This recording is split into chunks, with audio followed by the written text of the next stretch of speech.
오늘 하나님의 말씀은 사도행전 2장 36절에서 42절 말씀입니다. 말씀 전하기 전에 잠깐 기도하겠습니다. 아멘. 한 주 동안 안녕히 잘 지내셨어요? 네, 얼굴들이 밝은 그 얼굴 보니까 너무나 기쁘고 즐겁습니다. 자, 여러분, 우리가 교회 누가 만든 거죠? 교회 하나 세워야 되겠다.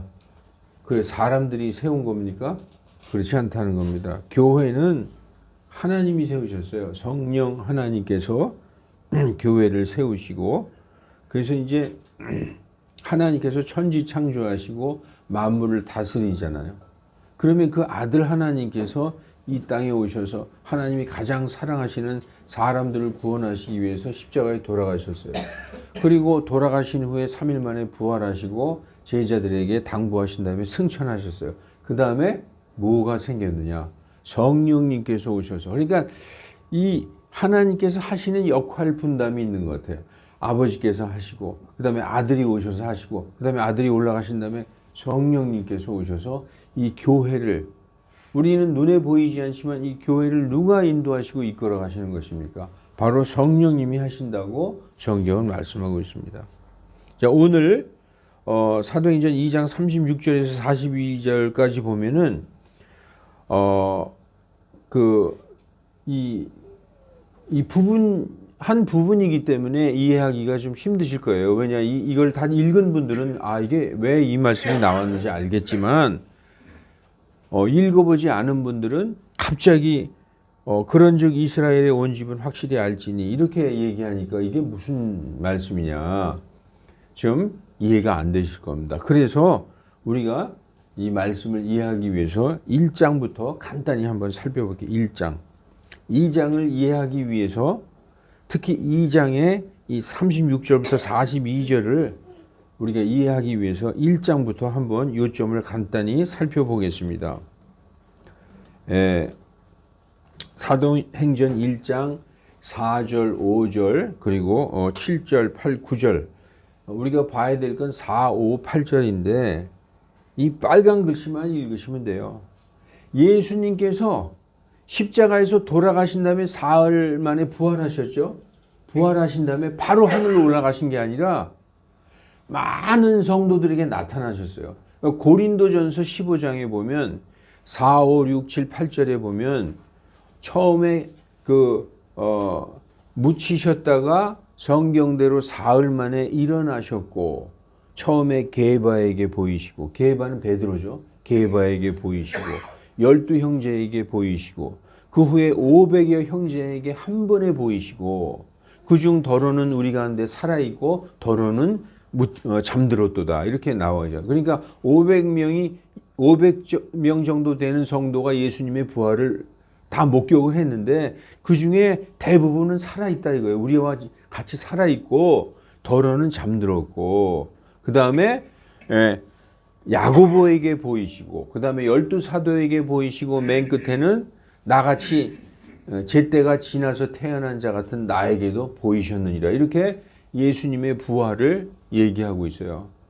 그래서 예수님이 돌아가신 후에 많은 사람에게 보이시고 승천하기 직전 상황이 바로 사도행전 1장의 내용입니다. 예수님이 그 성도들에게 사도들에게 이제 얘기하는 장면이 뭐라고 나오느냐.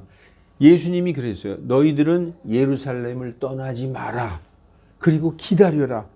아버지의 약속하신 것을 기다려라. 아버지의 약속이 뭐죠?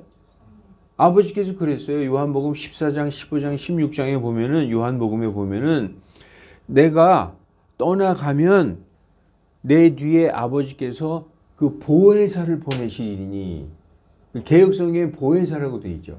그게 위로자예요. 위로자. 컴포터. 위로하시는 분을 보내실 것이다. 그분은 진리의 영이다.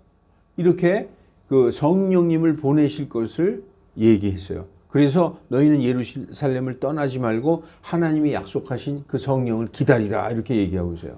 그러면서 침례 요한은 물로 침례를 주었지만 너희는 몇 날 되지 않아서 성령님으로 침례를 받을 것이다. 이렇게 예수님이 말씀하고 있어요. 그리고 성령님께서 너희에게 임하면 너희에게 어떤 파워가 임할 것이다. 권능, 어떤 능력이 임할 것인데 그 능력을 받으면은 예루살렘과 온 유대야와 사마리아와 이 세상 땅끝까지 이르러 너희가 나의 증인이 될 것이다. 그건 뭐냐 하면 지금까지는 너희가 능력이 없는데 성령님이 오시면 어떤 능력을 받게 된다는 거예요. 그 능력을 가지고 저 땅끝까지 이르러 복음을 전도하라. 그 나의 증인이 되라는 것은 복음을 전도하라는 얘기예요. 그 말씀을 하시고 나서 9절에 이것들을 말씀하신 뒤에 그분께서 그들이 보는 동안에 들려 올라가셨다라고 성경은 말씀하고 있습니다. 자, 그래서 이제 그 1절에 보면은 예수님께서 우리더러 예루살렘에 머물고 어디 딴 데 가지 말라고 했으니까 우리가 여기 좀 머무르자. 그래서 그들이 예루살렘에서 기도했어요. 한 마음으로. 그 120문도가 120명이 다락방에서 기도했다. 한 곳에 모여서 기도했다. 그게 여러분이 잘 아는 마가의 다락방. 사도행전에는 마가라는 말은 없지만 마가의 다락방에 모여서 120명이 한 마음으로 기도하고 있었다는 거예요. 그렇게 1장이 끝나는데 2장에 정확히 오순절 날이 되매 하늘에서 아주 강하고 급한 바람 같은 것이 그 기도하는 곳에 막 확 휘몰아 치더니 그들 기도하는 사람들 머리 위에 마치 불의 혀같이 갈라진 그런 혀 모양의 것들이 그들 위로 내려오기 시작했어요. 여러분, 불이 내려온 게 아니에요. 많은 그림들을 보면 불이 내려온 걸로 이렇게 불을 그려놨거든요. 근데 불이 내려온 게 아니라 성경을 보면은 불의 혀같이 갈라진 어떤 혀같이 생긴 것들이 내려왔다. 내려오기 시작하니까 그게 오순절 날이에요. 그랬더니 그들이 갑자기 막 그 다른 나라 언어로 얘기하기 시작했어요. 우리가 잘 아는 방언으로 막 얘기하기 시작했어요. 그러니까 그 소문이 퍼지기 시작해서 그 오순절날 오순절을 지키기 위해서 각 나라에서 온 유대인들이 그 소식을 듣고 그들이 기도하는 장소로 왔다는 것입니다.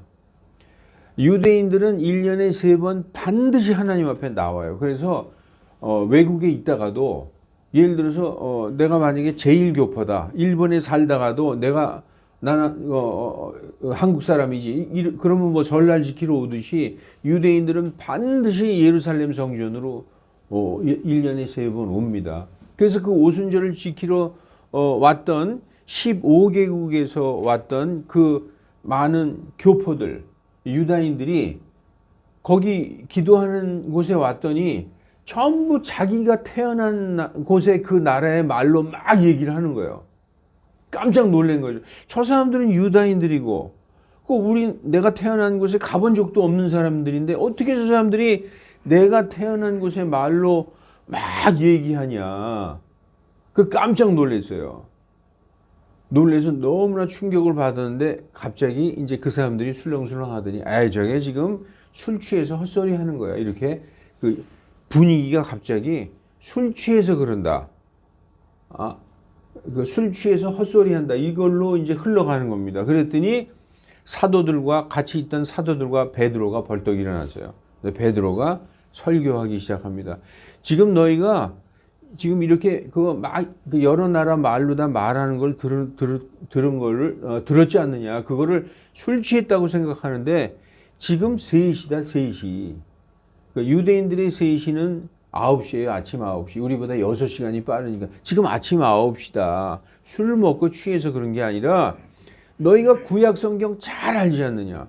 구약의 요엘서에 하나님께서 요엘 선지자를 통해서 예언을 했듯이 마지막 날에 모든 육체에게 내가 내 영을 부어주리라 한 그 말 너희가 기억하지 않느냐. 유대인들은요 구약 성경에 정통하고 있었어요. 유대인들은 어려서부터 그 율법과 구약 성경을 배웠기 때문에 잘 알아요. 요엘서에 기록되어 있지. 하나님께서 모든 육체에 내 영을 부어주리라. 너희 자녀들은 예언을 하겠고 젊은이들은 환상을 보겠고 늙은이들은 꿈을 꾸리라. 그래서 남자에서부터 여자에 이르기까지 모든 육체의 내용을 부어주리라. 지금 그게 바로 그 말씀이 오늘날 이루어진 것이다. 그리고 너희가 알다시피 얼마 전에 예수님이 돌아가셨다가 부활하셨지 않느냐. 그것도 다윗의 시편 16편을 보면은 다윗이 그렇게 예언했다. 하나님의 영으로 감동받아서 어떻게 예언했느냐. 주의 거룩한 자가 주께서 내 혼을 지옥에 남겨두시지 아니할 것이요 주의 거룩한 자로 하여금 썩음을 보지 아니하게 하리라. 그리하여 예수님이 일어난 거 아니냐. 여러분, 그 내 혼이 지옥에 남겨지지 아니하고 주의 거룩한 자가 썩음을 보지 아니한다. 썩음을 보지 아니한다는 것은 죽지 아니한다는 것이죠. 그게 바로 얼마 전에 십자가에 달렸다가 돌아가셨다 부활하신 그 예수님에 대한 말씀인데 그게 다 성취가 된 것이다. 그리고 그 요엘서에서 말씀하신 그 모든 육체의 내 영을 부어주리라 하신 그 영께서 지금 임하신 것이다 라고 설교하기 시작했어요. 근데 조롱하던 사람들이 머쓱해진 거죠. 그 조롱하던 사람들이 많이 있었는데 그런즉 이스라엘의 온 집은 확실히 알지니 너희가 십자가에 못 박은 그 예수님, 바로 그 동일한 그 예수님을 하나님께서 주와 그리스도로 삼으셨느니라. 이렇게 그 많은 사람들 앞에서 아주 그냥 힘차게 설교하기 시작했어요. 그래서 그 조롱하던 자들이 이제 그들이 이 말을 듣고 마음속으로 찔려서 베드로와 나머지 사도들에게 이르되 사람들아 형제들아 어찌할꼬 우리가 어찌할꼬 막 너무 마음이 이제 그 죄책감이 밀려오는 거야. 맞아, 그 예수님이 하나님이 보내신 그 메시아가 맞구나. 그리고 그 메시아가 들려 올라간 다음에 성령이 오신 게 맞구나. 이제 깨달았어요. 그래서 형제들아 사도들아 우리가 어찌할꼬 이렇게 하거늘 베드로가 뭐라고 얘기하느냐. 너희 각자 회개하고 그리고 예수 그리스도의 이름으로 침례를 받아라. 그러면 죄사함을 받을 것이다. 뭐라고 얘기해요? 회개하고 예수님의 이름으로 침례를 받으면 너희 죄가 다 씻겨질 것이다. 예, 그러면 너희가 성령님을 선물로 받을 것이다. 이렇게 지금 얘기하는 장면입니다. 그런데 여기서 이제 이 39절 보면요. 우리에게 해당되는 거예요. 이 약속은 너희가 각자 회개하여 예수님의 이름으로 침례를 받으면 죄사함을 받을 것이요 죄사함을 받으면 성령을 선물로 받으리라. 이 약속은 너희와, 여기서 너희는 누구예요? 이스라엘 유대인들이죠. 너희와 너희 자손과 멀리 떨어져 있는 모든 사람. 이게 누구예요? 이방인들 얘기해요. 우리 같은 이방인들. 지금 여기서 지금 이 얘기는 이스라엘에게만 해당되는 게 아니라 멀리 떨어져 있는 모든 사람, 곧 우리 하나님께서 부르실 모든 사람을 향한 것이다. 그러니까 유다인들, 이스라엘뿐 아니라 우리 같은 이방인들, 땅 위에 있는 모든 사람이 회개해서 예수님의 이름으로 침례를 받으면 죄사함을 받고 성령님을 선물로 받으리라 라고 말씀하시는 것입니다. 그러면서 여러 가지 다른 말씀들로 증언하며 격려하며 이르되 이 패역한 세대로부터 너희 자신을 구원하라 하니라. 그때에 그들이 조롱하던 그들이 15개국에서 오순절을 지키러 왔던 그 많은 사람들이 이 말을 기쁘게 받아들이고 침례를 받았다는 거예요. 순종했다는 거예요. 예수 그리스도의 이름으로 침례를 받음에 그날 3,000혼가량이, 성경에서 혼은요 두 가지 용도로 쓰여져요. 하나는 우리의 속사람을 얘기하고 있어요. 영혼 육 할 때 우리의 속사람, 그걸 혼이라고 얘기하고, 또 그냥 일반적으로 사람을 가르칠 때 혼이라고 그래요. 여기 30혼이 있다 그러면 30명이 있다는 거예요. 그래서 3,000혼이 그들에게 더해졌다. 처음에 몇 명이었어요? 처음에 한 120명이었었잖아요. 대충 성경에서. 그런데 그날 이 베드로의 설교를 듣고 3,000명이 더해졌다는 거예요. 이게 바로 교회의 시작인 것입니다. 교회가 이렇게 시작됐다는 거예요. 그러니까 교회의 시작은 무엇과 더불어 시작됐다? 성령님과 더불어. 물론 성령님이 회개하게 하시죠. 교회의 시작은 성령님이 시작하셨다. 그래서 42절 그들이 흔들리지 아니하며 사도들의 가르침과 교제 안에 머물고 빵을 떼며 기도하더라. 이렇게 얘기하고 있어요. 그들이 흔들리지 아니하며 뭐가 흔들리지 아니했다는 것이죠. 이젠 더 이상 예수님에 대해서 의심하지 않는다는 거예요. 예수님이 바로 하나님이 세우신 주와 그리스도이구나. 주, Lord, my Lord, 나의 주님이시라는 거예요. 성경에서 주라는 것은 나의 모든 것을 가지고 있는 거예요. 나의 생명까지도. 고대 사회에서 주는 종의 생사 여탈권을 가지고 있어요. 재산이에요, 재산. 주인의 재산.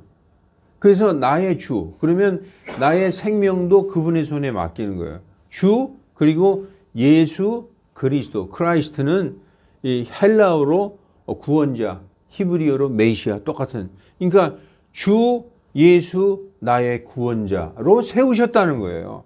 그거를 굳게 믿고 흔들리지 않았다는 거예요. 그래서 사도들의 가르침 뭐냐? 사도들이 말씀 가지고 설교하는 거를 그걸 듣고 그 하나님의 말씀을 가르칠 거 아니에요. 사도들이 그 말씀을 듣고 뭐 했다? 교제했다. 그래서 교제도 예배에 속하는 거예요. 그리고 빵을 뗐어요. 식탁에 같이 앉아서 같이 식사하면서 교제. 이게 다 예배라는 거예요. 그리고 뭐 했다? 맨 나중에 기도했다. 그러니까 그 사도들의 가르침, 말씀과 교제와 식탁 같이 식사하고 그리고 같이 기도했다. 이게 교회의 시작이라는 것입니다.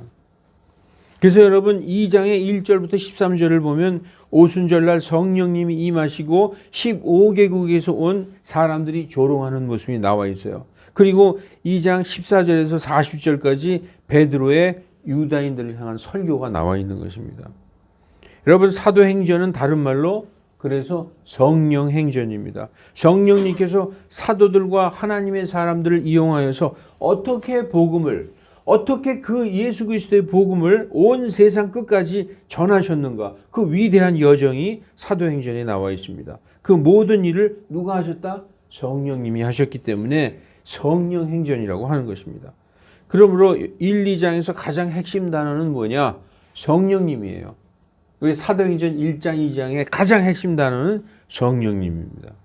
그래서 여러분 오늘 그 36절부터 이렇게 외치고 있어요. 36절부터 이스라엘의 그 너희가 십자가에 못 박아 죽인 그 예수님을 하나님께서 주와 그리스도로 삼으셨다. 37절 마음속이 찔려서 형제들아 우리가 어찌할꼬. 38절 그런즉 너희는 회개하고 예수 그리스도의 이름으로 침례를 받고 죄 사함을 받으라. 그리하면 이게 중요하죠. 이렇게 앞에 걸 하면 그리하면 회개 안 하면 안 돼요. 반드시 회개하여 그다음 뭐 해야 돼요? 예수 그리스도의 이름으로 침례를 받아요. 그러면 뭐가 이루어져? 죄들이 씻겨지는 거예요. 죄가 씻겨진 그 나에게 하나님은 죄가 있는 곳에 안 오세요. 하나님은 가장 미워하는 게 죄이기 때문에 죄가 깨끗이 씻겨서 죄가 하나도 없는 그 사람에게 임하시는 거예요. 그래서 죄 사함을 받아야 그리하면 성령님이 임하시는 것입니다. 그래서 아까도 말씀드렸지만 이 39절 말씀은 굉장히 큰 의미가 있어요. 39절 이 약속은 너희와 너희 자손과 멀리 떨어져 있는 모든 사람 이방인들 주 우리 하나님께서 부르실 모든 사람을 향한 것이다. 이렇게 말씀하고 있습니다. 자, 왜 이들이 오순절날 외국에서까지 꼭 와야 했느냐? 유다인들의 율법에는 반드시 3번 하나님 앞에 나와서 자기를 하나님 앞에 보여야 돼요. 성전에 와서 예루살렘 성전에. 그게 어디 써 있느냐? 출애굽기에 기록되어 있어요. 출애굽기 23장 17절 출애굽기 23장에 보면 나와 있어요. 내 모든 남자는 이스라엘의 모든 남자는 한 해에 3번 주 하나님 앞에 나올지니라. 언제? 6월절 그리고 오순절 그리고 장막절 이 3번 하나님 앞에 나와서 보여야 되는 거예요. 그러니까 외국에 있던 교포들까지도 다 예루살렘으로 왔던 것입니다.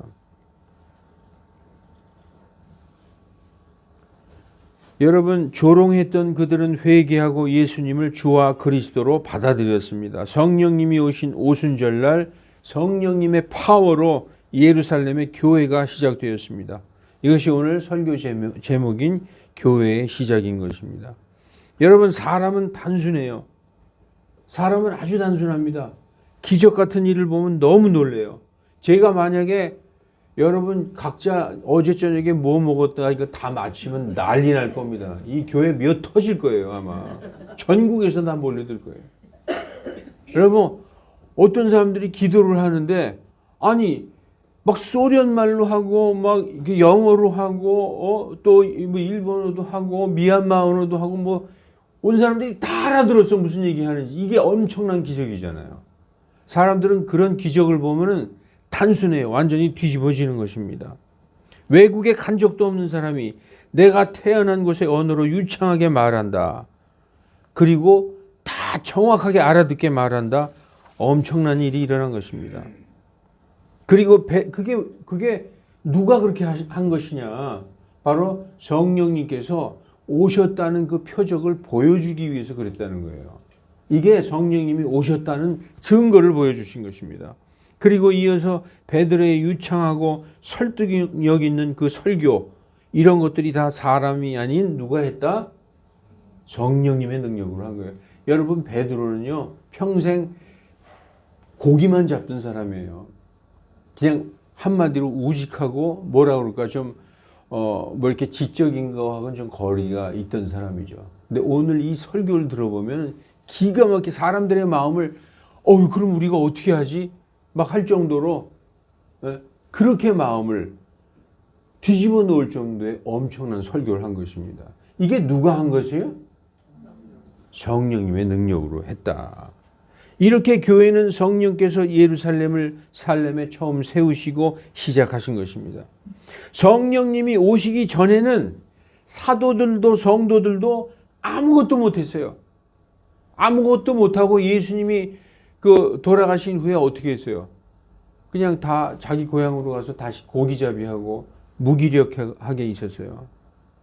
성령님이 오셔서 어떤 일이 생겼냐? 오늘 본문에 뭐라고 그래요? 본문에 오직 성령님께서 너희에게 임하신 후에 뭘 받는다? 너희에게 파워가 임한다는 거예요. 권능.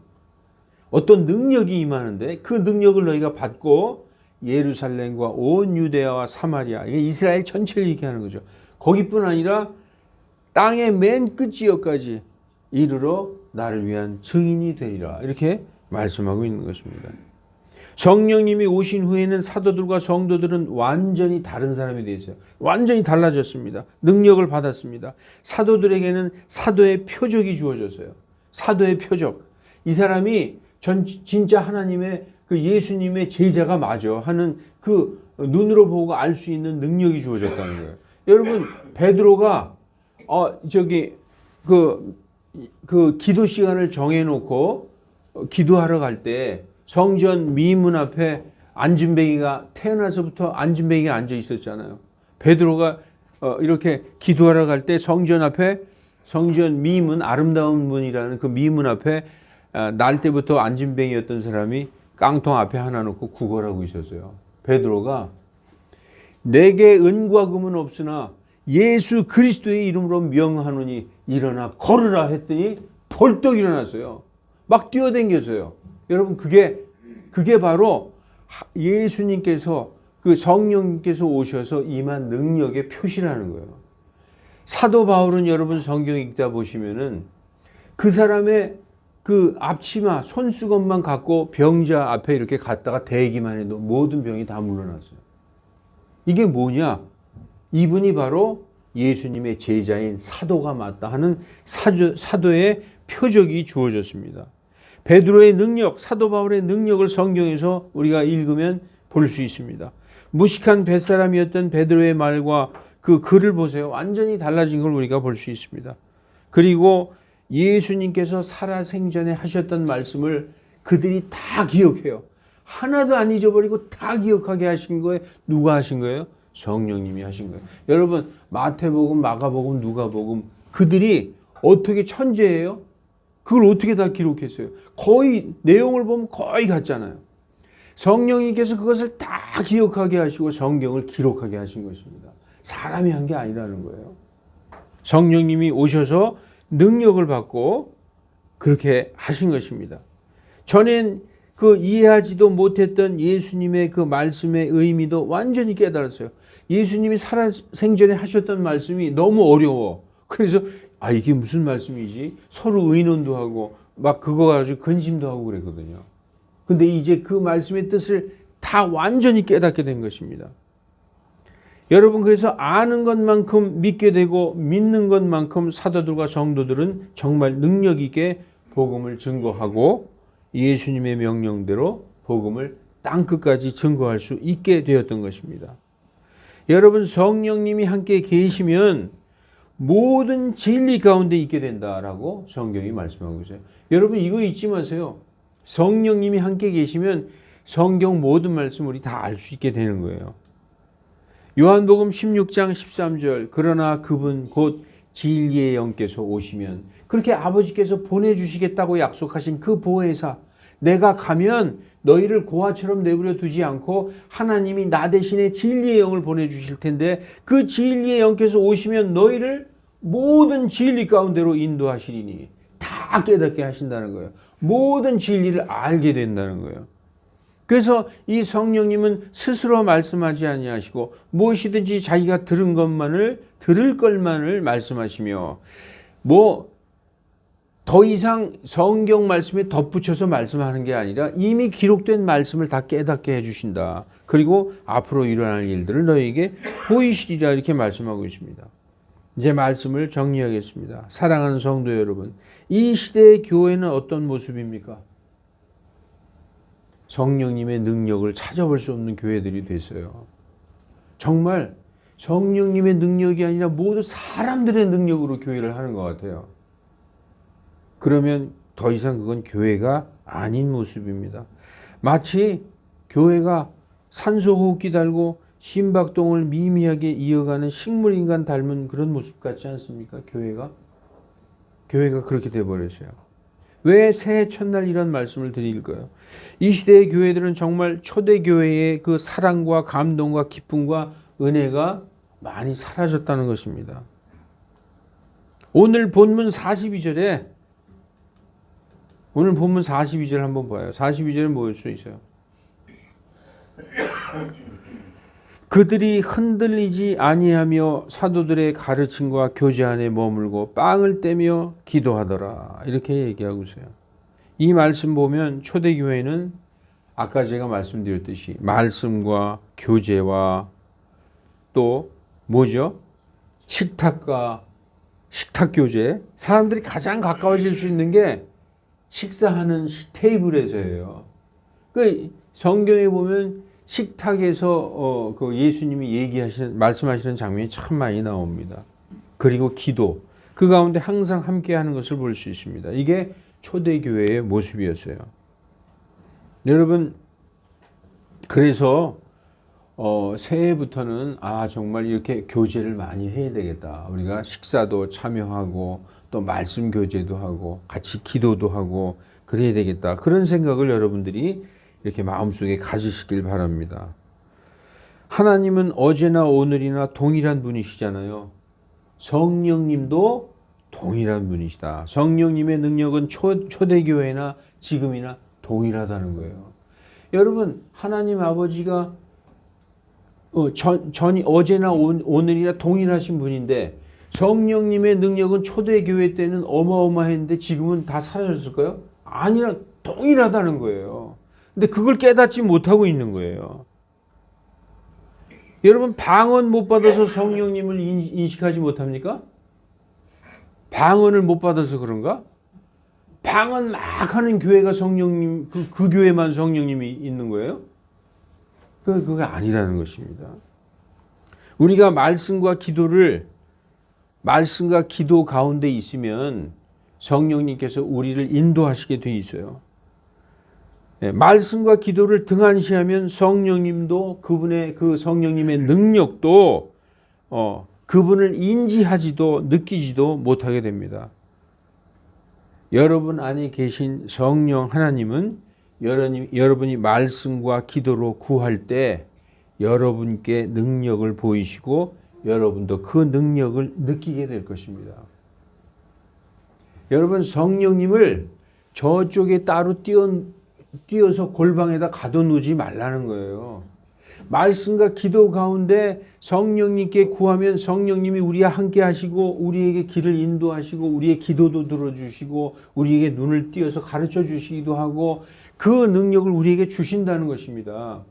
그런데 지금 아까 제가 말씀했듯이 사람들이 다 하려고 그래요. 성령님께 맡기지 않고. 저는 체험을 통해서 성령님의 능력과 인도를 느껴본 적이 있어요. 그래서 우리 다 정말 그 체험을 한번 해봤으면 좋겠어요. 야, 이게 지금 내가 깨달은 게 아니라 하나님이 가르쳐 주시고 계시는구나. 이 모든 말씀에 내 눈을 열어주시는구나. 이걸 느낄 수가 있다는 거예요, 여러분. 말씀과 기도, 그 가운데 있으면 성령님께서 반드시 가르쳐 주십니다. 저 말고도 성령님의 능력과 인도를 느끼시는 분들이 우리 교회 가운데 분명히 있다고 저는 생각합니다. 교회 이꼴 성령님이에요. 성령님을 뺀 교회는 생각할 수가 없어요. 성령님으로부터 교회가 시작됐고 그 교회를 지금까지 이어오신 분이 성령님이시고 어떠한 핍박에도 교회는 살아남았어요. 성령님 하나님이 인도하셨고 지금 이 순간에도 성령님께서 우리와 함께 계시는 것입니다. 교회의 시작도 교회의 존재도 교회의 끝도 성령님입니다. 2024년에는 항상 기도하고 매일매일 성경 읽어보세요. 성령님께서 모든 우리의 삶을 인도하시는 것을 느끼게 될 겁니다. 그리하여 성령님의 능력을 우리가 정말 체험하고 눈으로 보는 우리 모두가 되시기를 주 예수 그리스도의 이름으로 축원합니다. 네, 기도하시겠습니다. 거룩하신 하나님, 우리는 성령님 그러면 분명히 계시는 걸 알지만 너무나 막연하여 보고 싶고 만져보고 싶습니다. 그래서 많은 사람들이 기도굴에 가서 외치고 부르짖고 성령 받게 해달라고 외치지만 성령님은 이미 우리 안에 와 계신 것을 사람들이 많이 깨닫지 못하고 있습니다. 우리 안에 계신 성령님께 기도하고 여쭈어보고 말씀과 기도 가운데 있을 때 성령님께서 우리를 인도하시고 우리의 삶을 인도하시는 것을 우리가 깨달을 수 있음을 우리 모두 깨닫는 이 시간 되게 하여 주시옵소서. 하나님, 새해에는 사람들의 모든 마음에 은혜와 기쁨과 감사와 찬양으로 충만하게 하여 주시고 모든 부족한 것을 하나님께서 채워주시고 오직 우리는 기도와 말씀에 전념할 수 있게 하나님 도와주시옵소서. 먹고 사는 문제, 다른 문제로 인하여 하나님의 그 영광에 가까이 다가가지 못한 어리석은 자들 되지 않게 하나님 우리의 손을 붙들어 주시옵소서. 감사드리며 주 예수 그리스도의 이름으로 기도하옵나이다. 아멘.